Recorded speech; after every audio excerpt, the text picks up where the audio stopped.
Hello and welcome back to the Loyal Sun Show. That's at the Loyal Suns on Twitter, Instagram, TikTok, YouTube, all the goods. Follow us there and follow us here for Pitt sports takes you won't want to miss. If you love the new I See Light sign that hangs over Mount Washington like a halo over the city and hate the fact that there's about 50 days left until Pitt football, this is the place for you. The Loyal Sun Show, a safe, sunshiny place for your Pitt athletics fix, brought to you by Section 5. We have a great show for you today. Saleem Brightwell, the hero from the 2016 upset of national champion Clemson Tigers, joins us.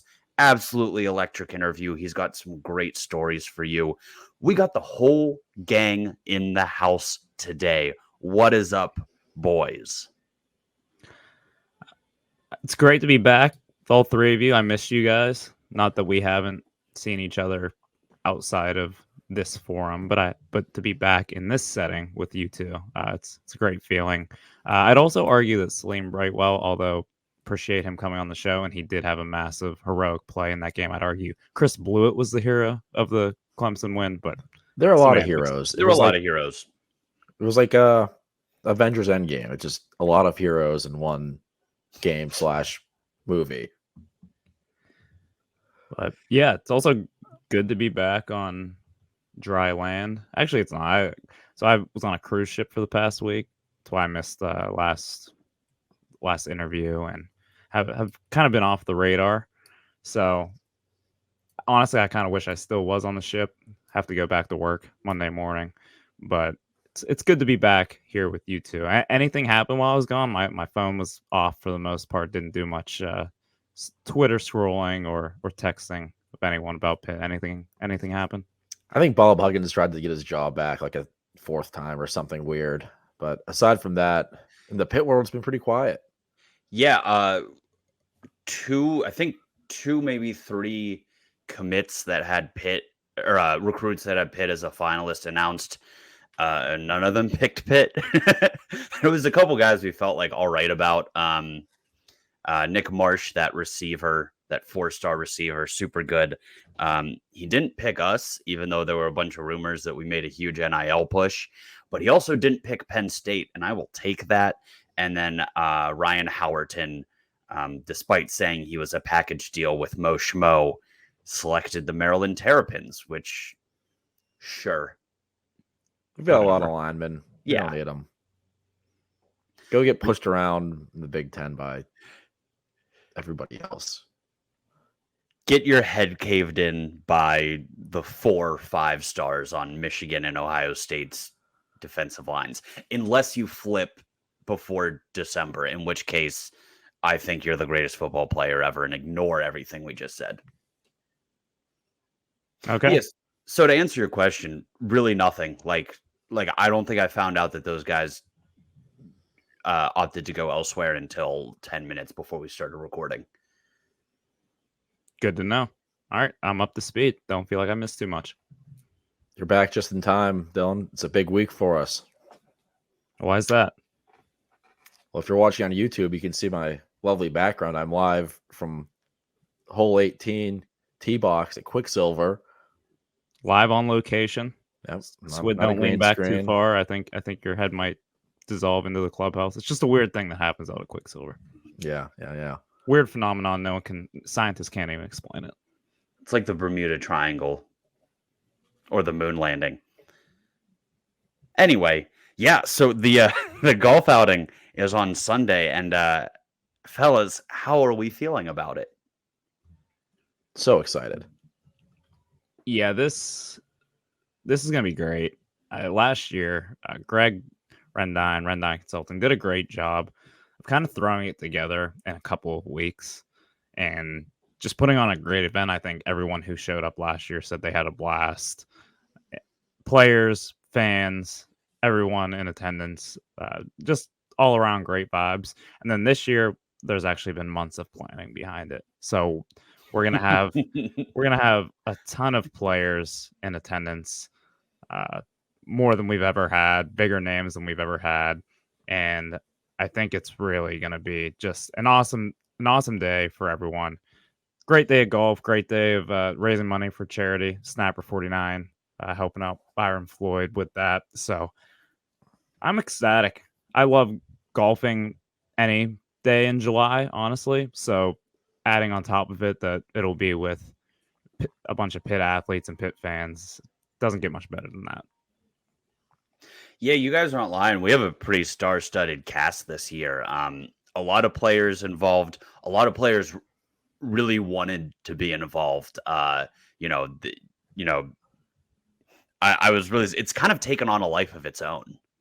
Yeah, it's been pretty cool to see guys DMing us like, "Hey, you have any spots open?" Like, yeah, part of us. I think part of the difficulty of this is like you don't want to harass these guys and be like, exactly, drag you out to a golf course for 6 hours. They definitely have a lot of stuff that they have to do and don't want to do. A lot of obligations as a Division I football player, but I think or basketball player, because we got some of the hoops guys in as well, including Blake Hinson. Yeah, did we just give a rundown of everybody that's going to be there? Absolutely. Anyone have a list, Andy? It's a long list. Yeah, it's a long list, and it keeps getting longer. So if I miss anybody, catch me here. We got the quarterback, Phil Dracovic. He's going to do a lot better than the quarterback last year. Rodney Hammond, Jake Cradle, Sam Okunlola, Bengali Kamara, Deion Hayes, Sean Fitzsimmons, Gavin Bartholomew, actually Byron Floyd, Fitzsimmons, multiple. It's more than one Fitzsimmons. What did I say? Okay, whatever. Ishmael Leggett, Zach Austin, Donovan McMillan, Blake Hinson, Marquez Williams, Bub Means. We had a few late additions. Who else am I missing? Rashad Battle messaged us today. Got him a spot. Yeah. Aiden Fish, alumni, making an appearance. Yeah, Nick Patty will also be there, defending champ. Not a current player, but proud Pitt alum now. You mentioned that we're hoping Phil performs better than, the last starting quarterback to show up to one of these. Did we ever find that video of someone who will not be named who now plays football out west topping the first attempt at a drive on hole one? The video exists. It's out there for, I guess, confidentiality reasons. Video has not yet been released. Not completely ruling out that video will make its way to the airwaves if he has a 3 interception game this against Arkansas this season. That was my first thought whenever he hit the transfer portal. I'm like, let's just release the video. And I was told that said player was like, can you not show anybody that? And I was like, whatever, you're our quarterback. But now he's not, so it's a gray area. We'll see what we can do.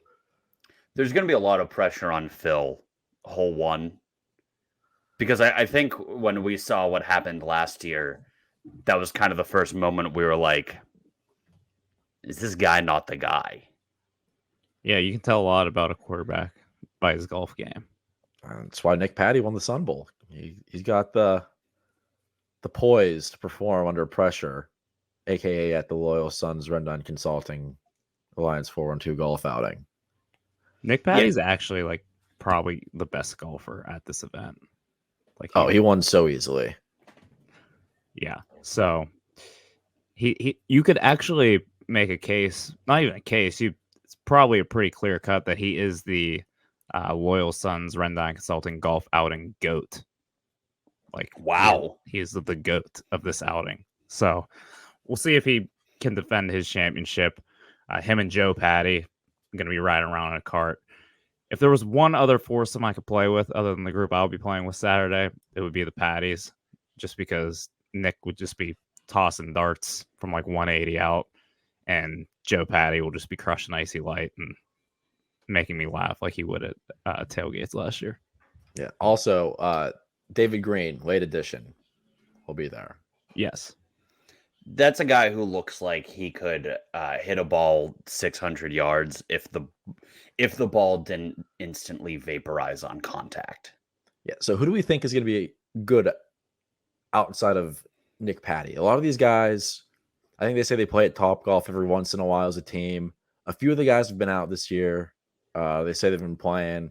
If you try to break 100, so it might be a surprise who's good, who's out there just to have a good time. Who do you think is like the sleeper? Like this guy's actually good at golf somehow. So I know Donovan McMillan plays. He I don't know if I would call him an avid golfer, but he enjoys golf, gets out, plays. I think he has a couple of vlogs on YouTube from him playing with some of his Florida teammates. So Donovan plays. So he's a golfer. Jake Cradle talked to us earlier this year, said he's still trying to break 100, but which is admirable. Well, here's the thing. Yes, here's the yes. thing. This is a scramble. It's a scramble. You get a big guy like Jake Cradle swinging out of his shoes when he already has one out on the fairway. He might just put one on the green from 400. Like that's a big boy swinging a club. If you get a little guy like me up there first, you put one in the fairway, let these O linemen, D linemen, linebackers swing out of their shoes. I mean, Bart was hitting his pitching wedge, the Punisher, about like $1.75 last year. Yeah, I was gonna say, did Bart fall into the river or something? We're forgetting my guy. Yeah, and also the closest to the pin and longest putt winner last year, Gavin Bartholomew. So put some respect on his name. I guess he's not even a sleeper at this point. He's a great addition to any foursome in a scramble. Yeah, I think Dayon might make a little bit of noise this year. He's back for more. He said that he's been preparing for this for a while. I don't know what that entails, but Dayon, let's see what you got. It's at least Dayon's third golf outing. So it's at least his third time playing golf. He told us that he would ask Coach Narduzzi for advice. I don't know if he did, but if he did, I would love to know what that was.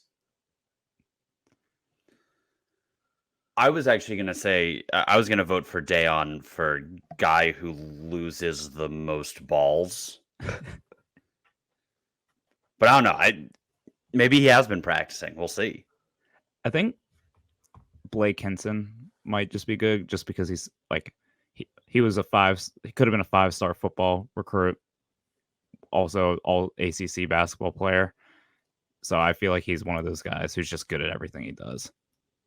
I have no logic behind this, but there feels like there's a correlation between being nice with a driver and wet from three. See, Steph Curry had a hole-in-one this weekend. So that's just proved your point. Concrete proof that, yeah. So I bet Blake is good. Aiden Fish can definitely golf. And his brother's a pretty avid golfer. Yeah. So we'll have those guys out there playing in some foursomes with Pitt fans. We'll also have some of those guys as celebrity putters on certain holes where for a certain financial contribution to Snapper 49, you'll be able to get an extra putt on that particular hole using that guy as a celebrity putter. So I'm excited, man. This is going to be a lot of fun. Yeah, outside of the golf last year. I don't know about the listeners, if any of you are going. There are prizes. You want to win the scramble. It's not about winning the scramble. It's a great day. Everyone has fun. It's a bunch of diehard Pitt fans and athletes in one spot. We had a great Q&A last year. I know we talked about it on here before. Super candid. Players are awesome to talk to. Spirits are high. Have some brews. Enjoy the day. And am I missing anything? Just top to bottom. Can't wait. Crush a couple mangoes. Perhaps. So it kind of got me thinking, this is the most I've thought about golf in about a year since I retired from the sport. And it kind of got me thinking. Dave, can you tell the people about your golf career? Why? Please don't make me. And just why you've retired from the game. Yeah, I played like once or twice a month for 2 years. At no point could I break 130 in consecutive trips to the course. And I made a conscious decision of why am I waking up at 6 a.m. spending $100 to hate myself for 5 hours? Yeah, So you threw some shade at Dayon about your golf balls. I was your cart partner last year. I think you lost 2 balls in the first hole. So anyway, that's why I'm going to be driving around with our camera guy filming content during this. I'm taking one for the team. But I was thinking, if I had to come out of retirement, who my dream foursome would be. I kind of thought it'd be a fun exercise for us. So Pitt people, like any Pitt Yeah, I was person, gonna say any stipulations here. Sports, specifically Pitt, because that is What the we do. sports adjacent thing that matters the most to us, and also we record a podcast about. Okay. Let me do some thinking here. So foursome, we're us plus 3 other people, correct? Mm-hmm. Yeah. Yeah, we'll do that. That math checks out. Okay. So I wrote one down here before we started. This wasn't actually spur of the moment thought of by David. That's just how we operate our podcast. Way to break the fourth wall. I thought we wanted to sneak this by. Yeah, make people think that we're like smart, quick. They already think that. We are smart. What are you talking about? Well, to be fair, every time we do this, I have ones written down, then we add like another 10 on top. So, yeah. Quick and easy one. Get it out of the gate. Pitt people. DeJuan Blair, Levance Field, Sam Young. Whoa. And then like 10-year-old me would be the happiest person on the planet. 12-year-old me. I don't know. Years run together at this point. 27 now. So, long time ago. I'll go with a football one. This is pretty recent. I think having Kenny Pickett and Pat Narduzzi on there would be awesome. Kenny Pickett just because it's Kenny Pickett. Narduzzi, I think if you get him like a few beers deep on the golf course, he'll just start opening up about all the coaches and players and media that he hates and would tell so many great stories. Like the most sheltered guy in front of a camera, but on the golf course, he'll definitely open up. And for my last spot, I kind of would add some drama maybe. So maybe like Lincoln Riley in the cart and just like Narduzzi gets like extra pissed off and they have like a duel. They're just putting down like $1,000 side bets. Yeah, like Jordan Addison, like bags level of like cash on who wins. But realistically, probably like maybe Dan Marino as the fourth. Pickett, Marino, Narduzzi. I could like sit down and listen to Narduzzi off the record talking about everybody that he thinks is a prick for like legitimately days. Like you give me a case of water and like a 5-pound bag of trail mix, I could sit there for legitimate days and listen to him just list off like, this guy wrote an article I didn't like in 2007. He's a prick. Yeah, this guy coached against Rhode Island in 92. I hated his guts. I ran up the score on him because he did this. Yeah, that's why they had Junko do the onside kick. But that would be an incredible one. In that vein, I want as many like old school, long time Pitt guys as possible. So give me like Wani, Coach Junko, Wannstedt. That'd be a good one. And maybe Bill Hillgrove. Just dudes who have been around forever and have forgotten more hilarious Pitt athletics stories than anyone else alive will ever know. Yeah, that's just like a all-time fly on the wall group. Like I'm just gonna sit there, I won't say a word, and I'll just let those 3 talk and probably tell the most insane stories. Oh, hell, I'd carry their bags. I'd be the caddy. I just want to be there. Dylan, I'm surprised you didn't take Kevin Stallings as a member of that foursome. So actually, this is another, not exactly a dream, but my logic here is Kevin Stallings, Rick Barnes, obviously the AD that hired Kevin Stallings, and then the worst golfer I could find. David, this might be you. And then No, that's nice of you. just get the bad golfer really tuned up and hope that they hit the ball terribly enough that like a shank just kind of takes out Stallings or Barnes. Just like Scott Barnes. Scott Barnes. Wait. Yeah, okay. Scott Barnes. Rick Barnes is the Tennessee basketball coach. Yeah, okay. Good call. So Scott Barnes, Kevin Stallings, worst golfer I can find. At the very least, even if they don't get hit by a stray ball, they'll at least have a terrible day just having that golfer like top 150 shots. Mm-hmm. Put them in a cart with me, and I will talk for hours about like one of my very niche interests that are very uninteresting to like. I'm gonna get really into the music of the counterculture movement and why I think Taylor Swift is the modern Bob Dylan, and just ruin his fucking day. Yeah, I like it. I think going in that vein, I want a threesome of Jason White, Larry Fitzgerald, and Ron Cook. And I just kind of want to provoke that. Ron Cook will beg to be in a car with Jason White. Maybe because he's afraid of Larry Fitzgerald, but also because he probably still... He just loves Jason He still White. defends that. To this day. He wrote...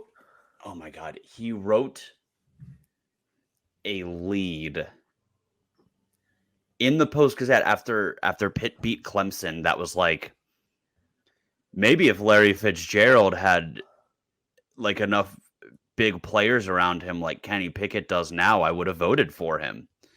And it was just like, this was the biggest Pitt home win in years, and you used it to defend what is widely acknowledged to be a terrible decision.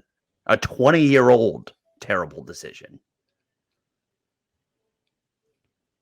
I would hate to be golfing with Bob Huggins. I would not feel safe with him behind the wheel.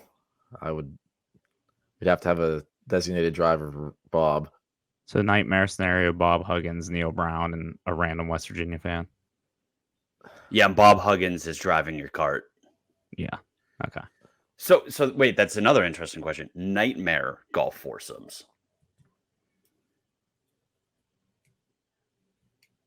Well, that's one. That's 1A. That's 1A for sure. I feel like if you put like James Franklin, and maybe that's just it.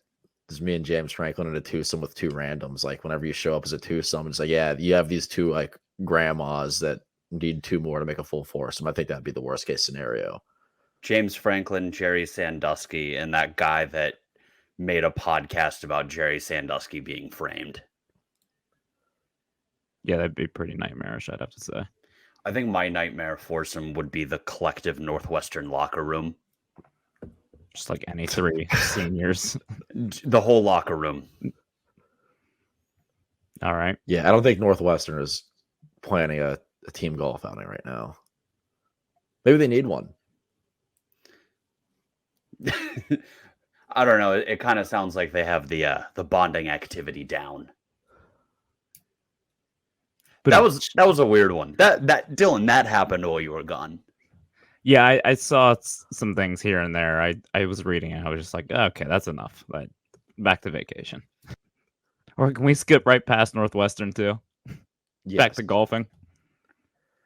Yeah, whatever. Kenny Pickett, Nick Patty, and Joe Patty. Which at least two of those guys. Well, all three of them have at least at one point played in this outing. So that's a dream scenario that isn't all that far-fetched. I want a foursome of me, Kenny Pickett, Phil Dracovic, and Christian Vier, and I want Kenny to do some strange ancient ritual that rubs his talent and leadership off on the both of them.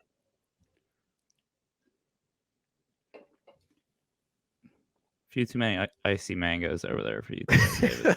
Yeah, I thought we were done talking about hazing and what you did in your fraternity.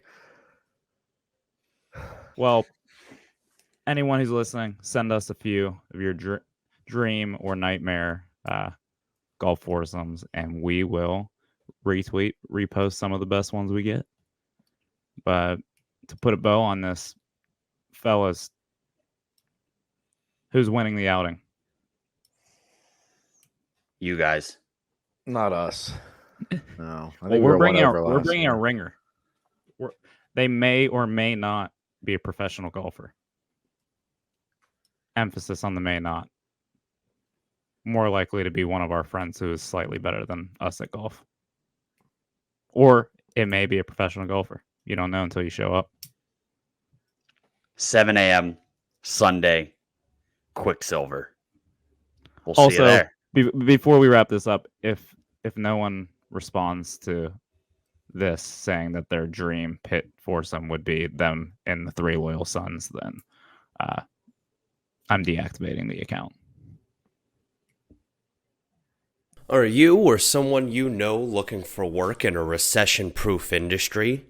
Are you someone that's interested in things like having health care, having a 401k, immediate PTO accrual, an employee assistance program, or referral payouts?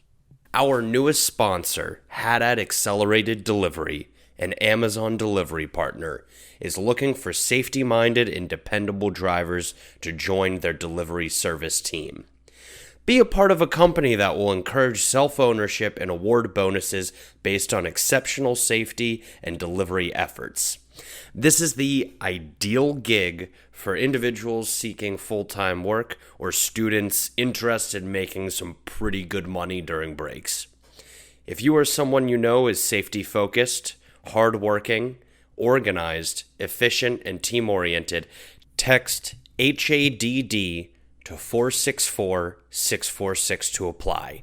I understand that is an impossible string of letters and numbers, so here it is again.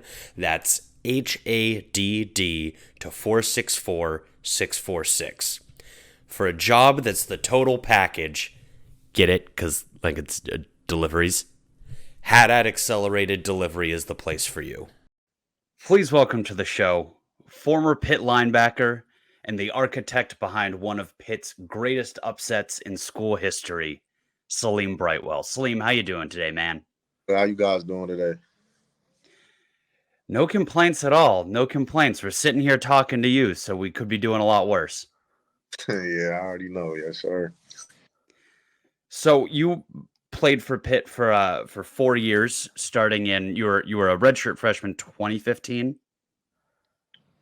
Yeah, 2015 was my redshirt year. So my first year actually playing was 2016. Yeah, so yeah, 2015 my redshirt.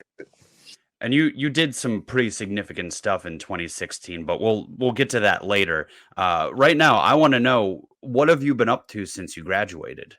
You're playing in the Arena League now, right? Yeah, so since I graduated, actually, I came out when I entered the draft. I entered the draft in 2020, so COVID. So those 2 years I wasn't playing, and then I got in the Arena League in 2022, playing in the IFL. So that's what I've been doing the past 2 years.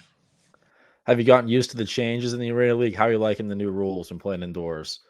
Yeah, it's way different. I mean, I'm obviously, like, you've been playing football outdoors your whole life, so when you go in the arena, it's like completely different rules, like different stances.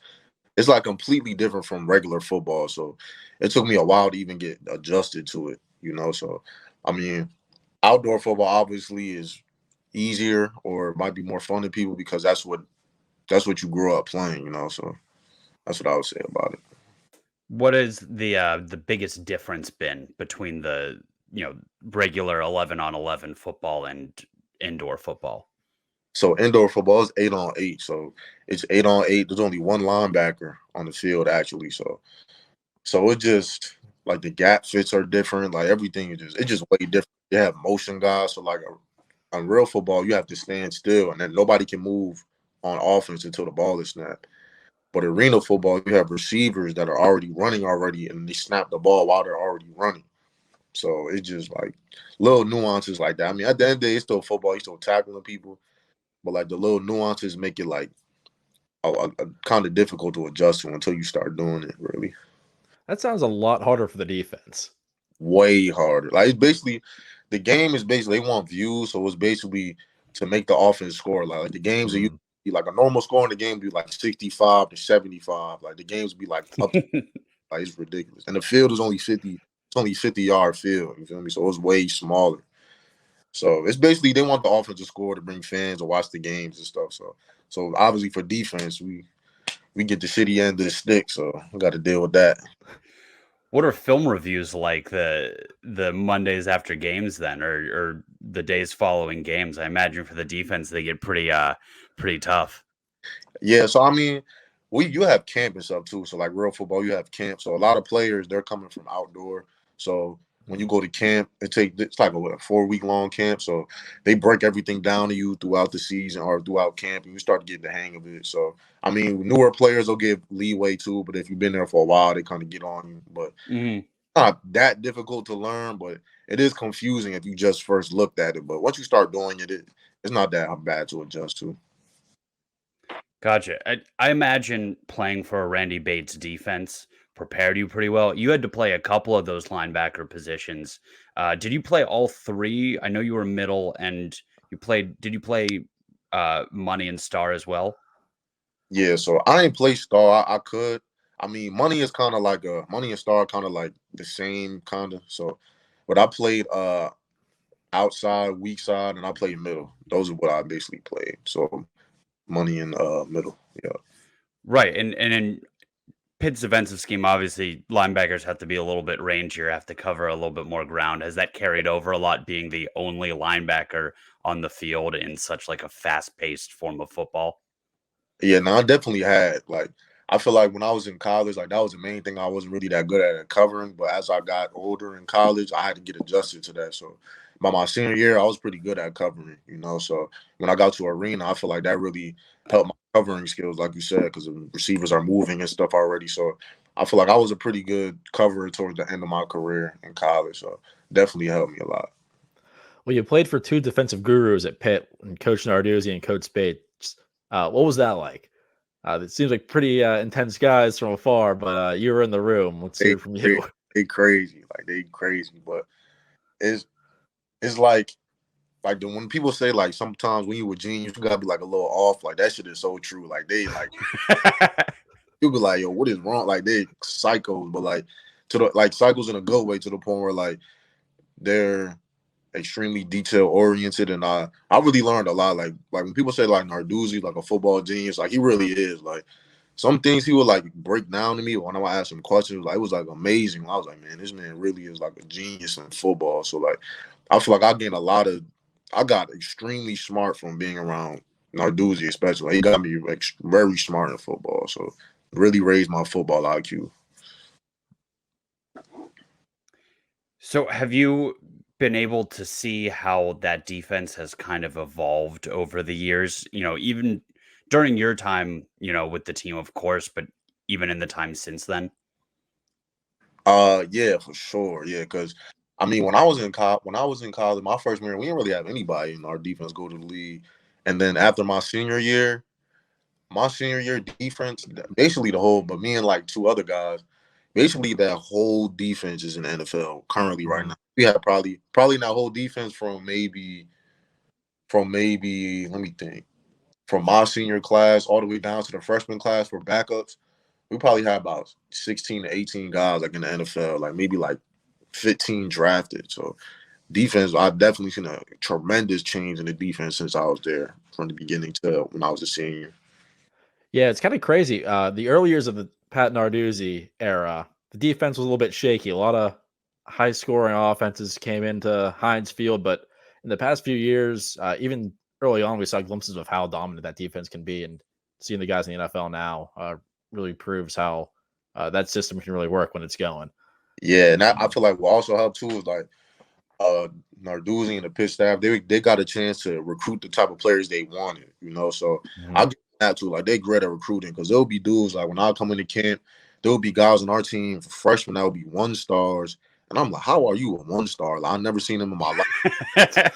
One hand, Hicks doing backflips, 44-inch, bro. Like they're a great recruiter. So by the time it was my senior year, it was big because I was his first class. So by the time it hit my senior year, it was basically everybody that he recruited. So when we were on defense, to be honest, like my senior year, like our record, we went 8-5, but I mean our offense was the worst, was last in the league when I was a senior. But our defense was like top three defense in the country when I was in my senior year. It was like us, Clemson, and O State, like top 5. So yeah, they're really good at recruiting defensive players for the scheme. So that definitely helped.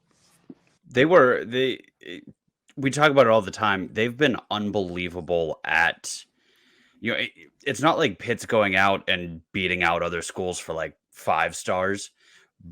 And they definitely weren't, 5 years ago, but just finding guys who fit regardless of what rivals had. Like you played with Pat Jones and Rashad Weaver. Those guys were what, 2 stars? So, yeah, I think they were both. I think Weaver was a 4-star, Pat was a 3-star. So yeah, but still, like they didn't really have crazy recognition. I don't know if Pat did. I know Weaver had a lot of offers, but I don't know if Pat did. But I mean, that's how our whole defense was. It was like guys with not a lot of offers, just dogs. Like they were able to just find dogs from different cities, like low key guys, and end up being great players. So you talk about how you developed yourself. We talked about a little bit before the coaching staff giving you all that knowledge. But what does Pitt do that makes those guys that might not be super highly coveted recruits and tournament to NFL players? I feel like when you get guys that don't really have a lot of recognition, like they come with a chip on their shoulder. You feel me? So when you got a good player that knows they're good and they weren't really recognized, when they come, they're like, I'm going to show everybody and prove everybody wrong. So and sometimes it's just like rivals, they don't know everything. Like sometimes they basing things off 7-on-7. Like what the fuck do they know? Like they don't. Crazy. Like some of the things I see now, like kids are playing 7-on-7. They 7-on-7 superstars, and they get in the game, they can't even play. So like Narduzzi or just the Pitt staff in general, they're good at just finding kids that were just extremely under the radar. That if they were seen, they would have been 4 or 5 stars. They just weren't seen. So it's just a lot of players like that on our team. Did you play any 7-on-7 in high school? Like the camps, like 7-on-7. Yeah. I actually didn't. Like, it's actually funny too. Like I got a funny story with that. Like my I'm in the place I am now, like because I'm my head coach. His name is Chris Partridge. He's actually he was the coordinator for Ole Miss for a little bit, and I think he's back at Michigan. Yep. He was my head coach in high school. And, also an alum of your high school, right? Huh? Also an alum. Yep. High school. Yep. So yeah, he. I mean, when I was a junior, I started getting a lot of looks and offers and stuff. So I was starting to get invited to like Nike camps and like 7-on-7s and all that stuff, like the 40s and all that. And I like used to ask my coach because he would never let me go. Like he's like, Saleem, you're not going to that shit. You're not going. I'm like, why can't I go? And he was like, Saleem, I got you lifting on rivals at 6'3", 225. You are 5'10", 170. You're not going to that shit. I'm like, yeah, that is true. I was like, if I go to I'm gonna lose every offer I have. Like, oh yeah. That just shows you how much he was looking out for me. He was just trying to help me out, put me in the right direction. So I got invited to all those Nike programs, those Nike openings, all that, but they wouldn't because of that. So none of these colleges were pulling out tape measures when they were coming to visit you or having you on campus? It was fun. Like anytime my coach, he would call me, tell me in school, because I had like 40 offers. So I guess, I mean, in high school, I just hit really, really hard. So like they were like, he can't be that small hitting like that. So teams would come and see me, and they'll just be looking at me like, who the fuck is this? Like, we got catfished. Like some coach, like that's exactly like anytime I knew a coach was coming, I would wear like 3 sweatshirts under my uniform. I would wear with like pads under them just to make me look a little bigger. So, but none of the schools took their offers away, so that just shows you that they were like, I guess he was a dog. We're gonna stay with him. Oh, that's awesome. That's awesome. So what then? You got 40 offers, you said? Well, probably I probably had like 25 actually, like 25. I just exaggerated. Yeah, like That's still like a lot. like 30, something like What that. hell? Yeah, that's quite a bit. What made Pitt stick out?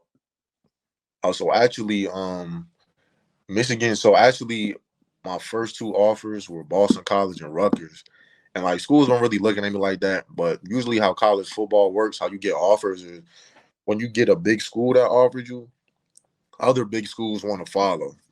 So basically, Pat Narduzzi, he was the defensive coordinator for who was he defensive coordinator for? He was defensive coordinator for Michigan State, and they Yeah. were defense in the country at the time. So I remember I got offered by Rutgers and then Boston College. And then Narduzzi, when they went to the Rose Bowl, they were like the number 3 team in the country, number 1 defense in the country.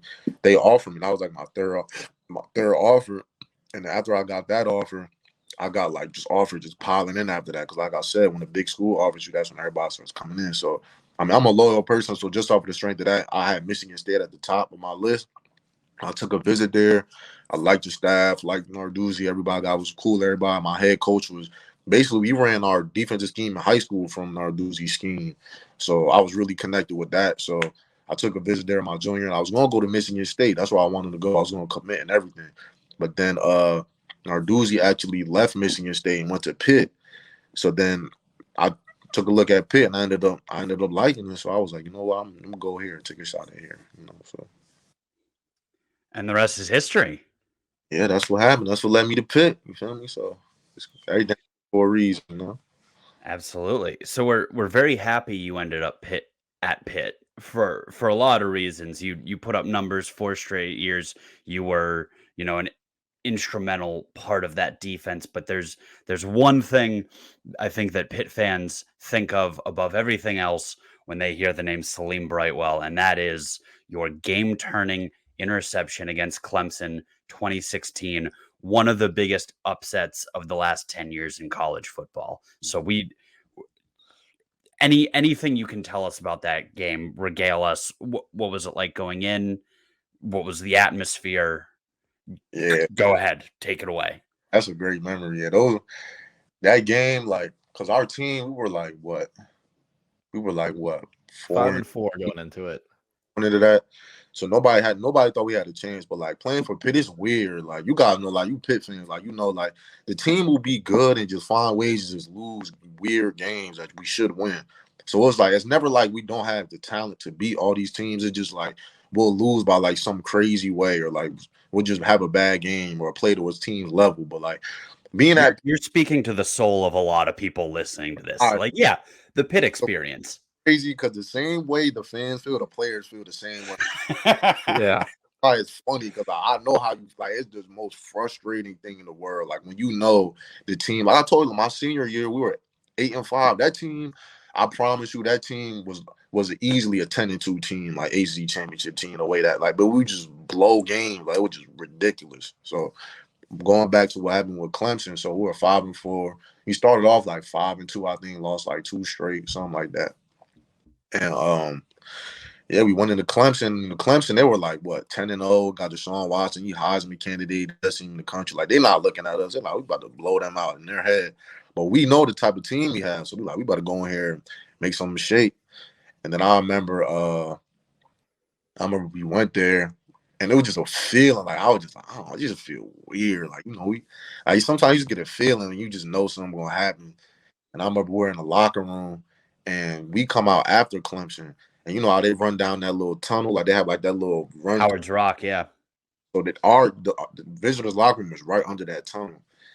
And I remember they were running. We hear like the crowd screaming, like all the lockers are shaking, and our coach is like this the game that shocked the world. What y'all gonna do? And like all the lockers were shaking, like and everybody was just locked in. Like it was just, I'm just getting the chills thinking about it. But then I remember. Like our offense is one of the best offenses in the country that year because we had Coach Canada. That's when like James Conner was going crazy, Nate Peter, body. So I remember we had the ball the first play of the game, and like Nate threw like a touchdown pass to one of our fullbacks that never gets the ball. He never touches the ball. Like this was like the first catch of the year. He did like scoop and catch with like his fingertips and bring the ball up. I don't remember if he scored or he just got a big game and he scored right after that. And when it was up 7-0, at that moment I was like, oh yeah, we about to win this. Like everybody was like, yeah, we gonna win this game. Like I just remember the feeling like we were just so locked in. But when that play happened, we're like, yeah, we winning the game. So Well, that was a real shootout. I mean, it was so back and forth. Every time Clemson would score, it seemed like the announcers and everyone in the crowd thought, all right, now Clemson's going to pull away. But Pitt kept hanging around. What was it like being on the defense? that game. Because Clemson, they kept scoring. But once the fourth quarter came, that was it. When people ask me who's the best player I ever played against, I always tell them it was in between Saquon and Deshaun Watson. Deshaun Watson was, oh my God, like he was fast, but he could throw the ball too. Like people don't understand how fast he is. Like, but when he running, he was just so smooth running. Like it wasn't even like he was moving fast at all. Like he was a great player. And then they had like Mike Will on top of that. They had I don't know if they had ECN. I think they had Wayne Gallman. So Yeah, they had a lot of talent on the offense. So yeah, man. I just remember like before that game. It's crazy because I actually had a dream about a play. Like, I never told nobody that, but I actually had a dream about. I told my family, but I never told like a lot of people. But right before that game, I had a dream like that 3 plays happened. I had a dream that I came off the edge and got a sack. I had a dream that, or in the same dream, I like got FL, and in that same dream, I got that pick, like the same exact way that it happened. And when the game happened, I got in for 3 plays. I only played 3 plays up until the pick. I got in the first play, almost had the TFL. The running back juked me and made a move, and I broke the tackle, missed the tackle. Then they took me out, and they put me back in like the next quarter. For the next play, I came off the edge, made a move on the running back. I almost sacked Deshaun Watson, and then he got away from me and ran out of bounds. I almost sacked him, missed the sack. So I missed the TFL, missed the sack. Then the third time I got in, we had the linebacker. He went in. It was like we were down. I don't remember what the score was, but we were down. They were about to like ice the game. Do or die time. Came out with an injury, and then he just like something was going. First play I get in the game, that whole play happens. Boom, boom, boom. It just happened just like that. Like snap the finger, and then we get the ball back. So it was just crazy that those 3 plays I was in, like it was every dream I had. It was just the first 2 didn't happen, and the last dream I had actually came true. So Do you remember that play, or did wow. you just kind of black out and react to what was happening? That like football, like it's just crazy like how fast things happen. But like it happens fast, but it's going on slow while it's happening. Like because that's why it's so weird when playing football. Because watching it on TV, the games and players are moving so fast. But when you actually locked in the zone playing, like it feels like everything is in slow motion. So it just felt like it was an out of body experience. Like any like big plays I made in football, like just not even that, but like just a lot of plays in my career, like. Sometimes when you're on the field, it feels like you just out of your body. So it's just like when he threw the ball, everything was in slow motion. I was doing everything, but like it felt like I wasn't even controlling myself. It just felt like I was just. So when I was running, I was just in my head. I'm like, what the fuck is going on? I could leave because it was funny because like my boys are all like, why the fuck didn't you look at the scoreboard? Like, cause you know, you were running back, you could look at the scoreboard, see if somebody chasing you because I got caught. I was like, bro, I didn't even know what the fuck was going on. You talking about scoreboard, like I don't. It's how do you have the awareness to like, oh, I should look up at the scoreboard to see if Mike Williams, who runs like a 4.3, is chasing me down. I feel like most people would have done exactly what you did, and it's not like you didn't get a good return on it. You set us up for that James Conner touchdown, but. That's what I'm saying. I said I did what I needed to do. Y'all leave me alone. I mean, the impact of that can't be understated. 5 minutes left. You know, Clemson was about to make it a 2-touchdown game, effectively putting it away, and you put Pitt, in plus territory. What was the feeling on the sideline, knowing that you had done everything and more to put Pitt in the position to win, and then Chris Blewett is lining up for that game winner? It was just like we weren't even just looking at it like that. Like everything was just like we were just so focused on winning that every individual thing that people, because other people got picks too in the game. Like 2 other people had like we were just so focused on winning that it was just like we didn't really fathom everything that just went on till the game was over. And everybody was like, that was a crazy play. But like during the game, like it was just like everybody was like, good job, man. But then it was over. Like on to the next play. We trying to score. Like, you feel me? And that's how I was thinking too. I'm like, all right, that's cool. I got the pill. We got to get back on defense and make it stop. You feel me? So it was everybody was just so locked in that game. So Chris Blewett makes that field goal. First question, do you think he was going to make it? Were you nervous? Second question, what was the celebration like after that game?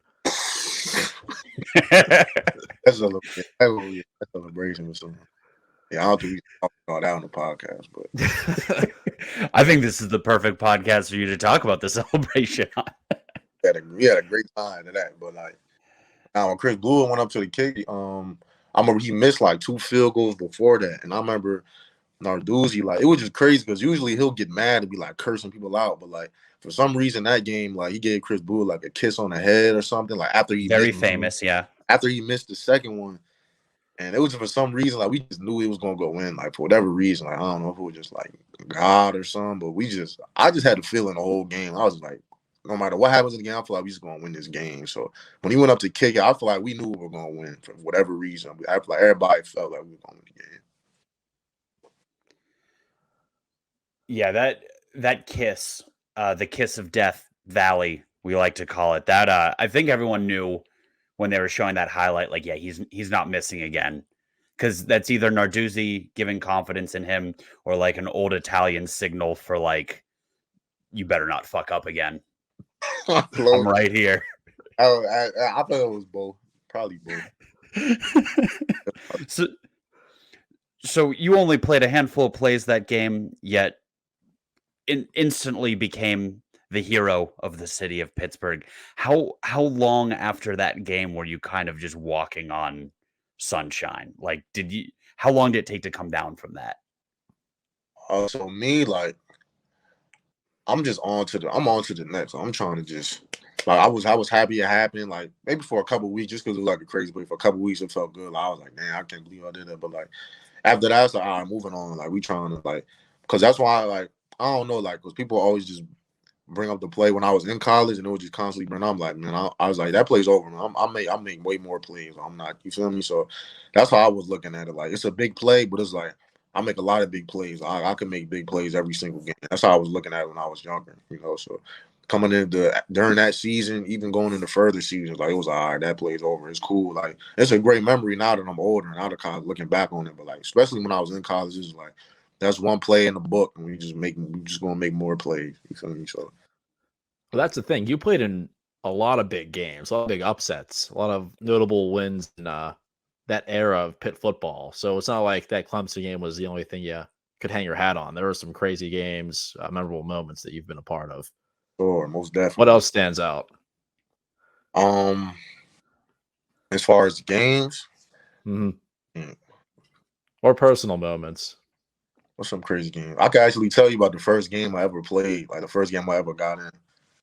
So now this story actually crazy, but I remember I played on kickoff. Like, I played on special teams like my redshirt freshman year.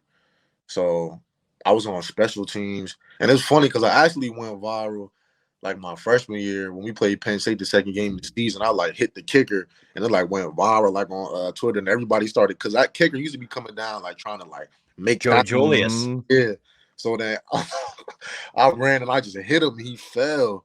And then like that just went, because we won that game too that year. We beat Penn State, so that play went viral. So then it was just funny because after that, every team just started just coming up and blasting his little back. So did you get a penalty for that? I did get a penalty for that. My coach and everything. Also, there's nothing little about Joey Julius's ass, just for the record.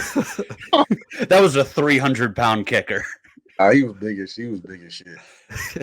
I always used to get so pissed about that because he would, to his credit, he would light some dudes up. Like, he'd come down full head of steam and crush dudes. And then you started the trend. You put a hat on him, and then people started complaining like, oh, how low do you have to go to come after a kicker like that? Like, bro, some of those videos when the way he be hitting players, like, he would decapitating players. So yeah, you got to put a head on him. I was like, I'm gonna hit his ass. But yeah, my redshirt freshman year, I was playing special teams for the most of the season, the first like 2-3 games, and I'm not gonna play. I probably just play special teams the whole year. So I remember we playing Oklahoma State, and owed the game, like what things that happened to me, just me in general. So I remember we playing Oklahoma State, and we had special teams like the first day, like they saying who everybody's blocking before the game. So our special teams coach, he was like, "Okay, Saleem," he was like, "Since you want to hit people," he was like, "We got a special job for you on kickoff return. We want you to we're gonna put you on the front line, the first guy. They got a guy right next to the kicker that runs down the field, and he's their best player on kickoff. And I want you to run up and hit him." So I'm like, I could do that. And like special teams meaning the whole team is in special teams, so everybody's in that meeting. So we're in the meeting. He turns on the film of the guy. This dude is fucking like 6'5", 295 pounds, running like a 4.5. I remember he was like number 93. They put a clip of him on kickoff. They're like, "Oh, Saleem, this is you're gonna block in front of the whole team." This man ran down the kickoff, ran through two people, picked up one dude by his face, man, slammed him on the ground, and clotheslined the kick return, and the dude fumbled. Good And Lord. everybody looked at me and started fucking just dying. Like, everybody looked at me, started. I'm like, bro, who the fuck y'all have me blocking right now? Like, I'm like 200 pounds because I told you I was little. That year, I was like 200 pounds during that time. I'm like, nah, I'm like, whatever. So I'm like, fucking, I'm like, whatever. Let me just do it. So it gets to the game, and in my head, I'm like, all right, hopefully we go on kickoff first, so I don't got to fucking block his big ass, right? So I'm like trying to push them on. I'm like, hopefully I don't got to take the time to get to kickoff return. So we do kick the ball. We do kick the ball off. We're on defense first. And this one, Oklahoma State, they had Mason Rudolph and James Washington. So they're on the 1 yard line. First play of the game through a 99-yard touchdown pass, and they talking about kicker off and turn up. So I'm like, fuck, man, I gotta go. They don't give me no time to get ready. So I get on kickoff return, and I'm like, you know what? I'm like, I'm just gonna hit his ass, man. I'm not scared. Like, I'm like, I know he bigger than me. Well, I'm like, whatever, man. I'm gonna run and just hit him full speed, whatever. Fuck it. So I line up. He's not even looking at me. So I'm like, man, he's not looking at me at all. I'm gonna go and just hit his ass. So they blow the whistle. The kicker kicks the ball off. I'm running towards him. He stopped in the middle of the play, turned towards me, ran to me, hit me so hard, but I fell. My helmet came off. And he was like, "That's what you wanted, motherfucker. You try to hit me, bitch. That's what the fuck."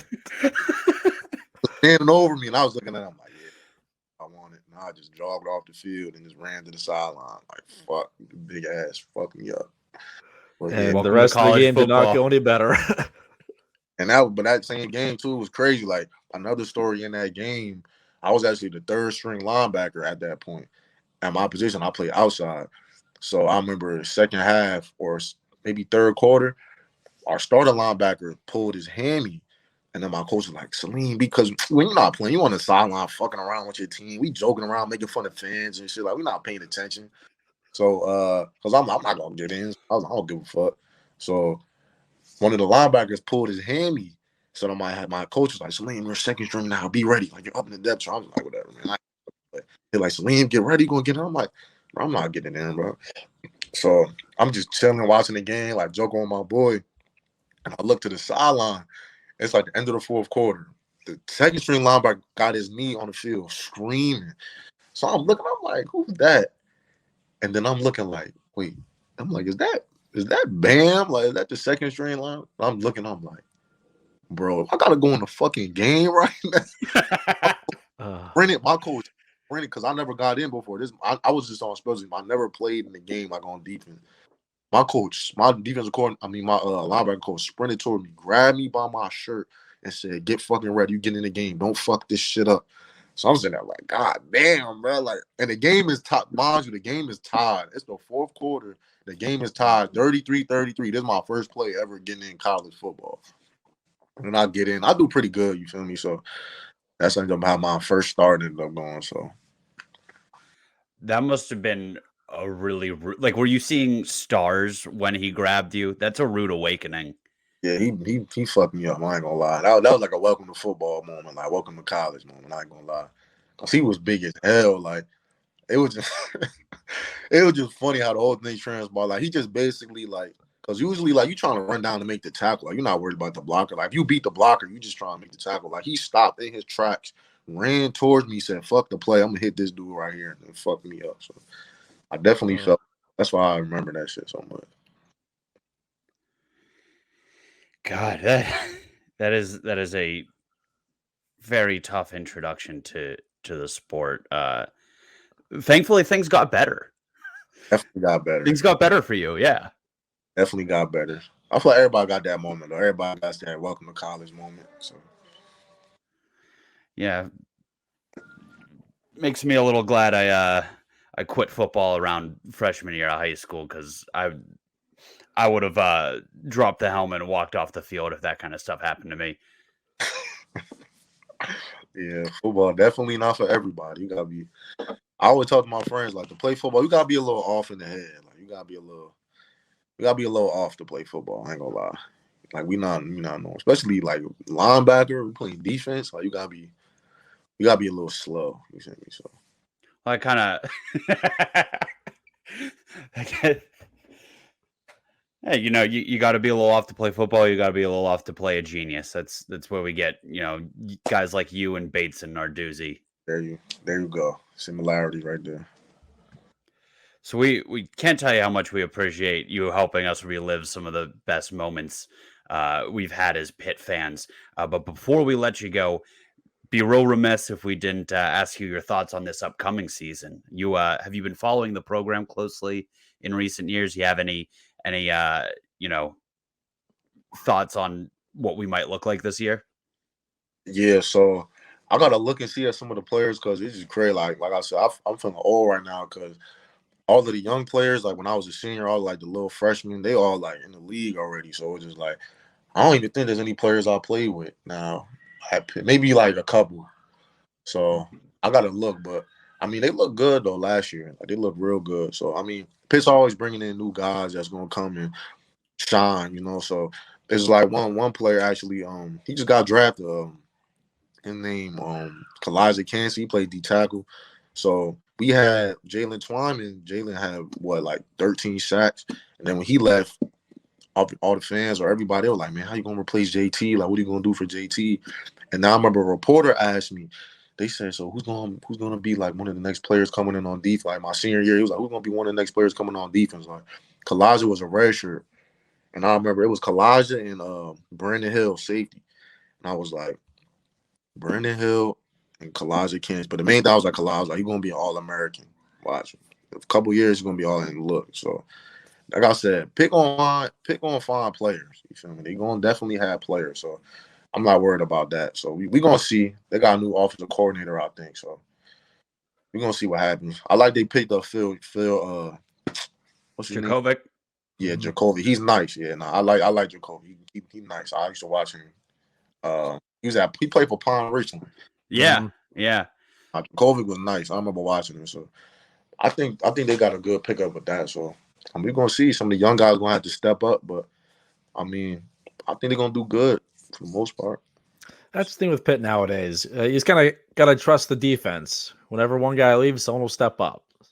For sure. And it definitely took a step. But like I said, like I feel like Pitt's at a level now where they really can compete and make big things happen, like as far as like during the season. Because like I said, when I first got there, like we were going like 6-6, barely 7-5, 8-4, barely. So I feel like the talent level of the team definitely risen since I was there up until now. So they definitely have a chance to compete for anything. So Well, I think a big part of that is having guys like you on that defense to bring home some big wins, raise the profile of Pitt. I know that year you beat Penn State and Clemson. People started turning their heads and thinking this Pitt team might be our problem in the years to come.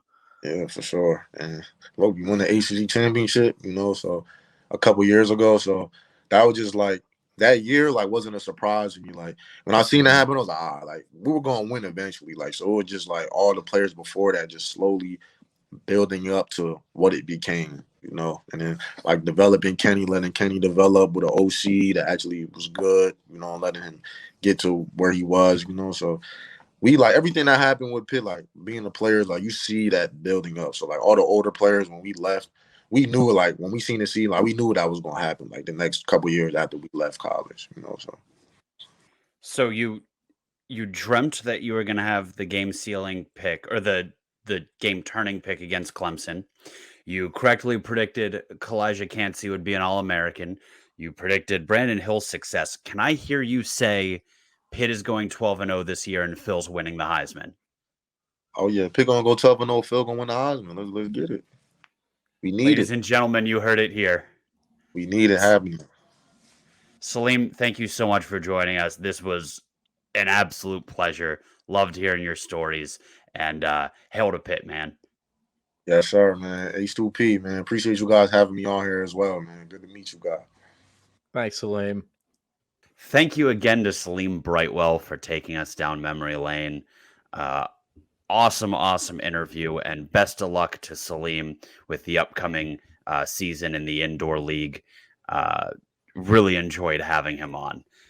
Fellas, it's time for Final Thoughts. Final Thoughts is brought to you this week by Guerrero Law. Gentlemen, what is the highest high you felt as a Pitt fan? Fake slide. I'll go with a different one. I will say Ryan Lewis's interception against Penn State. I might have to go with Chris Blewett's kick against Clemson because, it feels topical. What's the lowest low you've ever felt? As a How Pitt much fan? time you got, brother? Lost to Western Michigan had me contemplating whether I wanted to be an avid sports fan. Oh, I thought you were going to say alive. Yes. All of those basketball tournament losses back in the day, they all hit me deep. I was just sitting there silent for an hour or two after those. I'm not even going to mention any of them because they all just sucked equally, no matter what round they were. Yeah, I mean, we could go on for a while. Scotty Reynolds, Kemba Walker, Okay. All right. Marty Gilliard. My point is, there's a lot of ups and downs, highs and lows associated with being a Pitt fan. And in a much broader sense, isn't that kind of how life is? Regular, everyday life can be so full of highs and lows. Maybe you were cruising down Bigelow Boulevard and got into an accident, and maybe your insurance company isn't treating you fairly, or maybe other firms won't take your case seriously if you decide to get litigious. If you find yourself in that kind of situation, one of those lows, not necessarily sporting related, but life related, it benefits you to call Guido at Guerrero Law. He will help turn your losses into an ACC championship win. That is GuerreroLaw.com if you want to talk to Guido about any kind of case that you might be dealing with. That's GuerreroLaw.com, GuerreroLaw.com. You can also call 412-229-7757. He is located in Pittsburgh, licensed in Pennsylvania and Ohio. So let's get into those final thoughts brought to you by Guerrero Law. Dylan, why don't you start us up? Yeah. So this past week, Dame Givner, he's a point guard for Imani Christian Academy, located in Pittsburgh, defending 1A state champs. Was reported by our friend George Michalowski over at Pittsburgh Sports Now that Jason Capel and Jeff Capel were actually in to watch him this weekend in an AAU tournament he was playing in. Hits a little more directly home for me. I actually coached Dame in a middle school league back when he was in 7th grade, so I've been following his career since then. Also, a few of his Imani teammates played in that league as well. Imani has 4 rising juniors with Division I offers at this point. Fordham has offered 3 different guards who play there. RJ Sledge, Nathan Brazil, Dame Givner, and then obviously Alir Malouk is the big-time recruit over at Imani. But why am I bringing all this up? Just generally looking at the landscape of Western Pennsylvania basketball, I know it's been said over and over, there's kind of been a boost of talent, but it's become very clear that there's a big boom of basketball talent in Western PA right now. And I don't think that can be really slept on, or I don't think that can be, emphasized enough on how big that could be for the Pitt program moving forward. Pitt's always had to recruit kids from other areas. They succeeded a lot in the early 2000s with the New York guys. Recruited the DMV area well for a good bit of time. But if Pitt can start landing some blue chip kids that are just in their backyard, 10 minutes from campus, just a big boost for Pitt, because that was always the thing. Pitt never really had many WPIAL guys on the roster. City League guys, DeJuan Blair from the City League obviously we know what he did for the Pitt program. So it's just fun thing to keep an eye on as we continue to see more and more of these WPIAL guys picking up Division I offers and seeing which of those guys could potentially play at the Peterson Event Center. How did this happen? Is there like a definitive point we can go to and be like, this is when the city of Pittsburgh started becoming a basketball powerhouse? No, I don't know.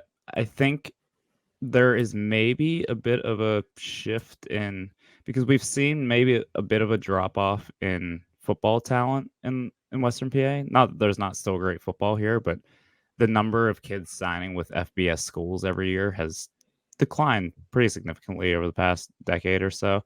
Maybe more of these kids are just playing basketball. I don't like, would Dame Givner have been a cornerback, 10, 15 years ago?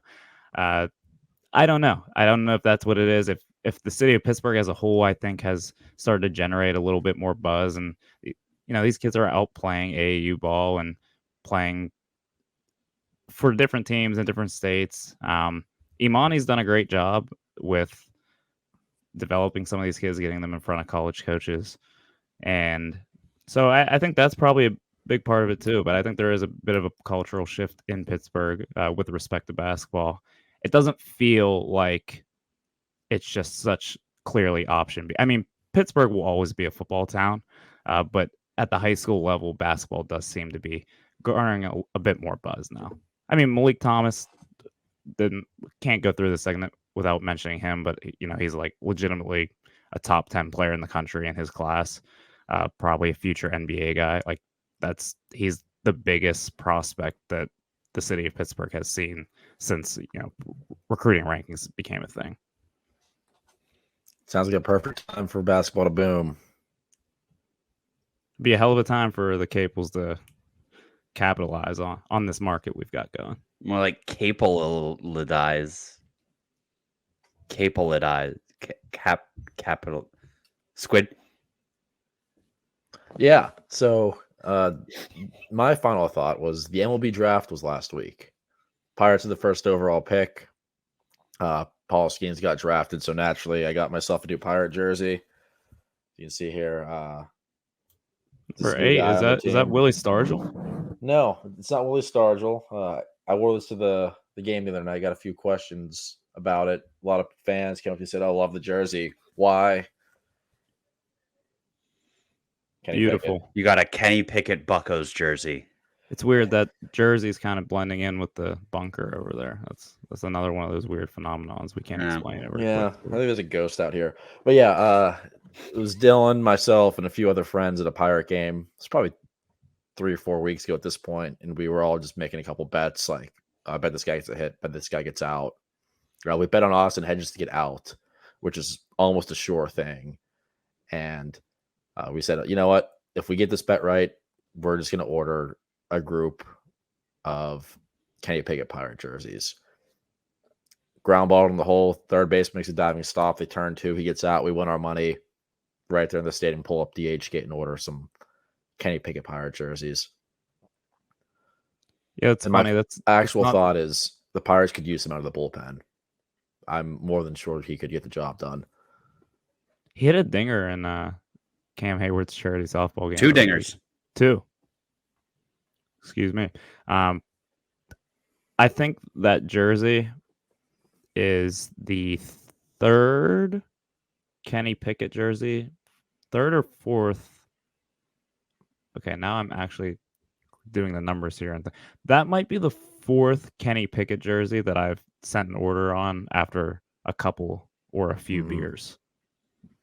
Well, it's funny. If you wear this at the Pirate game, like I was obviously the only person wearing this, but there were a couple of Steelers Pickett jerseys worn.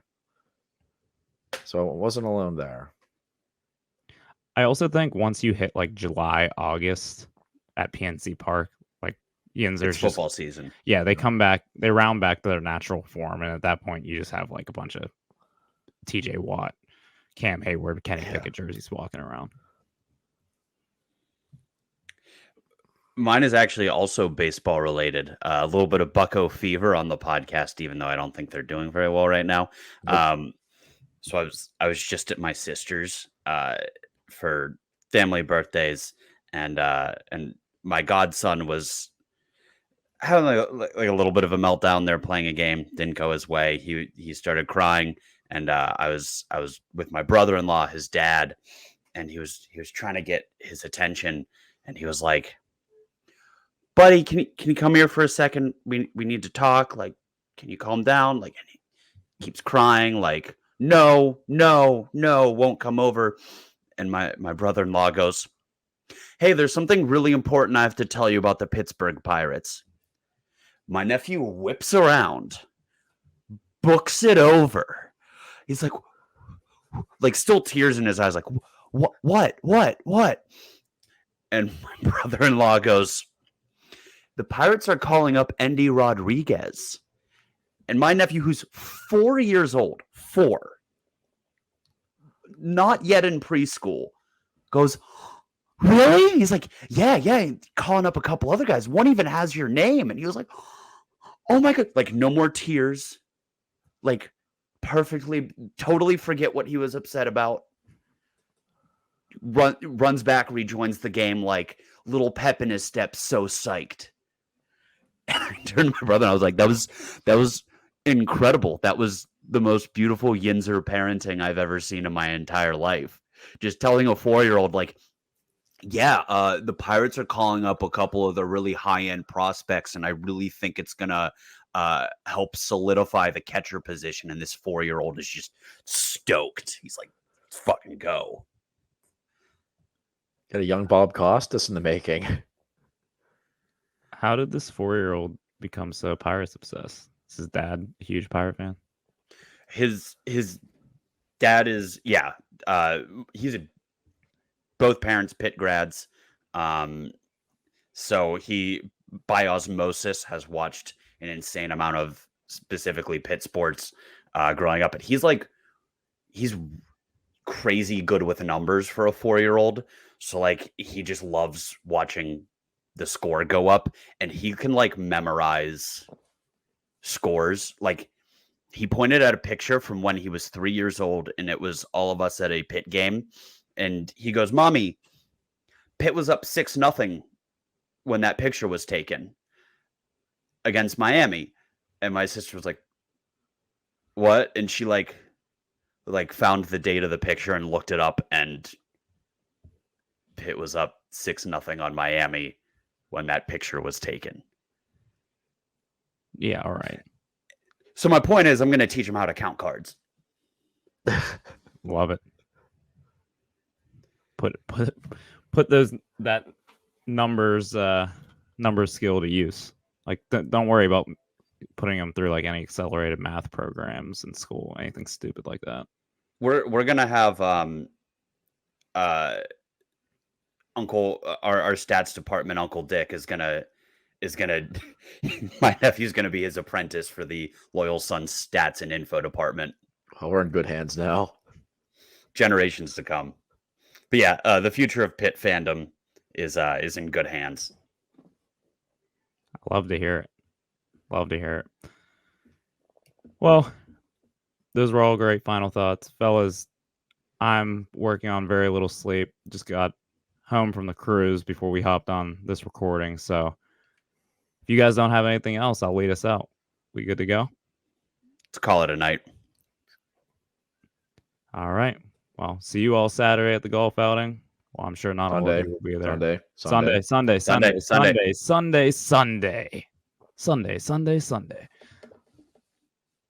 All right.